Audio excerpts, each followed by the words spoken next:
My name is Carsten Blank. I will present our research, Quantum Enhanced Analysis of Discrete Stochastic Processes, in collaboration with Daniel Park from KAIST, South Korea, and Francesco Petrocione from UKZN, South Africa. We show how constructively create the full density of a random variable, one that is at the end of a stochastic process. By the end, we mean a certain time given t. We also talk about expectation values. We want to approximate them, as we do usually with Monte Carlo sampling. It's a common technique to calculate expectation values of a certain transformation of an underlying random process. To talk about specifically what we mean with discrete stochastic process is a process that depends on an integer n instead of time. We also started at x0 and we have n increments that behave stochastically. Each of those increments can have at most k values.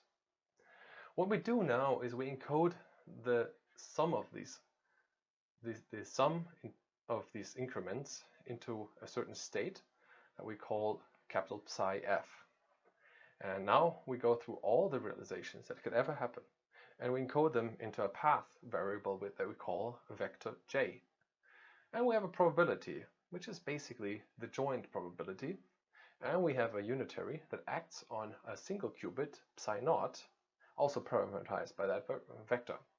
The goal of this state that we want to encode is that once we do a measurement on the single qubit of psi naught, we end up with a very big sum over all configurations vector j with a probability and an evaluation of a function of a realization of Sn. That is interesting because we want to calculate expectation values, and that right now is an expectation value that we see here. Thus, the question is, what realizations of f can we actually implement? We will show what it is. Right now, we want to show how we can create this state. Trust me, it is efficient under certain circumstances. And as an example, I want to show you a correlated random walk, one that depends only on the increment that just happened before. So just looking at the basic probability theory, we can see that we can spin off the joint probability into a product of smaller probabilities, conditional ones, and that can be encoded on a qubit or in a quantum circuit as depicted here, where we have rotations that are conditioned on either the ground state or the excited state. Granted, this is only for k equal 2, so 2 realizations per increment, but you can extend this to greater case. Now the other thing what we not talk about here is about the unitary u that's parameterized by the vector j. Which we want to do here is basically we want to have a concatenation of single qubit rotations that we call just v right now, parameterized by a realization of the first increment, the second, and so on until the nth increment. How this can be done, please look at our paper. It's also efficient, but I think it would dilute now the main message that we want to have. The main message now, getting into the next step, is the expectation value. We want to be able to compute the expectation value. And for one of the strategies, and we actually do have two, but for brevity we stick with the first one, we use v as being a z rotation around an angle called, well, the angle will be 2 times x times v. X is a realization of the stochastic process of an increment actually, and v will be a function, or it will be a real number that we'll see how much use it will bring us in just a moment. The psi naught will be just the plus state, the equal superposition state. Now we want to read off what the final state in this case would be, and it's pretty much the same one as I just showed you on the left side, except that on the single qubit, on the green qubit, we have a relative phase which has an angle of v and sj. Sj simply is a realization of Sn according to the path variable that we call vector j. In the end, it's just the sum of all the realizations of all the increments parameterized by that j. Now if we use a sigma x as a measurement on the last qubit, we'll actually end up with this construction as having an expectation value of cosine Vsn. Well, that's interesting, but we can do also better. We can also take sigma y as observable and end up with the expectation value of sine Vsn. And that's pretty nice, because now we can combine both of them and actually end up with the characteristic function parameterized by the v. So this is where we get the v back. Now in our cases, when we want to do some simulation, and I'll show you a result in just a moment, we want to evaluate these v's as some discrete points, 2 pi l over p, for example, where p is some period of a function that we're interested in, and we'll do a cutoff of that small letter l between minus L, capital L, and big capital L. The application of such a situation could be that we calculate expectation values of any arbitrary, well, not entirely arbitrary, but a long range of function f's that we could think of. The CLs are in this case the Fourier coefficients of f, and of course we have to ensure that this sum actually does exist. That's why I don't put an equal sign over there. It just behaves the same way. We hope that the right hand side is convergent, and if that's the case, we can do this representation. That means that once we have a characteristic function, we can actually calculate any expectation value. And that for us is a very interesting application that happens. One thing that we did in our paper was talk about derivative pricing. We looked at the delta and computed, well, could compute analytically the Fourier coefficients, and could show that in some agreement we see that the expectation value can be computed by a quantum computer. Therefore, let's summarize that with the last box advantages. Calculation of a characteristic function is in general very interesting. In our situation, the construction of the random variable being the result of a stochastic process is quite versatile.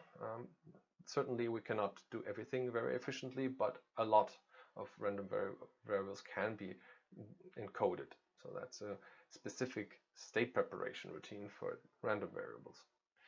The fundamental estimation process of the expectation value is now a Bernoulli trial. Well, I said that it is a quantum brute force approach, so we do have all the realizations in the quantum memory, but we have to scoop them up with a measurement, and that one we have to estimate by estimating the probability that we find, and that's a Bernoulli trial in essence. But it's significant in many ways, because when you compare to Monte Carlo sampling directly, then you also have asymptotics by capital N over -1/2.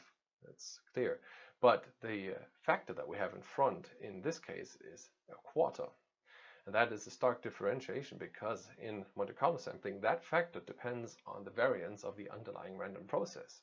If that random variable has a very big variance, then we will need to have bigger n in the end, such that we have the same precision of our measurement. And that sometimes can be very helpful. Also, the way that I describe this here to you is interesting, because we can apply it directly on current devices, and I shall show you a result of that. Finally, we have also found a way to do amplitude estimation on this process, which is actually a little bit different than what I described to you, and I will also go into a moment into this discussion a little bit more. But the advantage here is, of course, that we have other asymptotics, and that's very interesting, and we want to go into that as well. So for us, this is quite interesting. In general, we can do estimation of expectation values that are not dependent on the variance of the underlying random variable, and we do this because we have a quantum brute force approach, so we have all the realizations in it. And we can apply that also with amplitude estimation, something that has already been suggested in the field.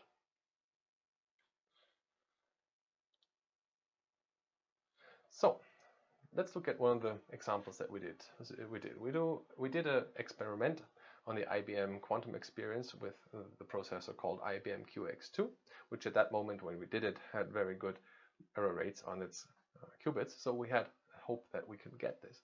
What we see here is a correlated random walk. Basically, the first increment has equal probability to be either +1 or -1, but later on we're going to favor one direction over the other. In this case, we will favor the +1. So if the last one was also a +1, then the next one will be also +1 with probability of PL. Likewise, on the other side, if the last step was -1 and the next one should be -1 as well, the probability will be QL. And as you see, the persistences that we chose, just in total a 4-step calculation, fits into 5-qubit computer. Now what we did when we say theory and the plots, the black one is the theory. However, we did not calculate it directly because it's a bit difficult to do that. But what we rather did is we used Monte Carlo sampling as the benchmark. And as you see, the red points, they qualitatively quite well resemble the characteristic function, albeit obvious problems. So what we think is, if the processors get better and better, this behavior or this algorithm will actually have the right behavior that we are looking for.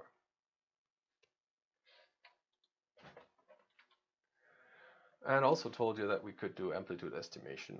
In this case, the setup is a little bit different. As you see, we have two psi0 and psi1. They're being separated by the last qubit. It should be a 0 in the first one and the 1 in the second one. I'm sorry for that little typo. That's the difference, and one of them has a cosine and the other one has sine, and that's possible. We can do this here actually. And how can we do this? Well, with a v being a y rotation now, as described in this paper, this sheet here, we see that we can approximate the expectation value of cosine Sn as being a 1 minus 2 times a tilde, where a tilde is the approximation of the inner product of psi1 and psi1. And as amplitude estimation shows, is that the approximation, it's a binary approximation of the number, scales with c with a constant divided by m.